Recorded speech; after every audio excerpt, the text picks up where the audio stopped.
பிரியமானவர்களே, அதே போன்றுதான் இன்றைய நற்செய்தியிலே சிறப்பாக தன்னுடைய சீடர்களுக்கு எப்படி ஜெபிக்க வேண்டும் என்று சொல்லிக் கொடுக்கிறார்.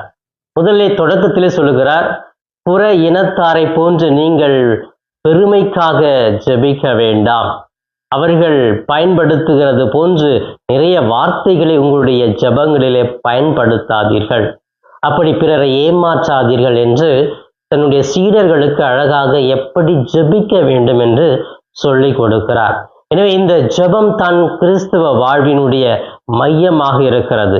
விண்ணுலகில் இருக்கிற எங்கள் தந்தையே என்ற ஒரு ஜெபமானது இயேசு தன்னுடைய சீடர்களுக்கு இவ்வாறு ஜெபியுங்கள் என்று சொல்லுகிறார்.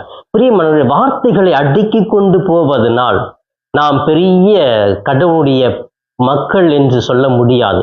வார்த்தையை அழகுபடுத்தி கொண்டு அதை அலங்காரப்படுத்தி கொண்டு விதவிதமாக மனப்பாடம் செய்து ஒப்பி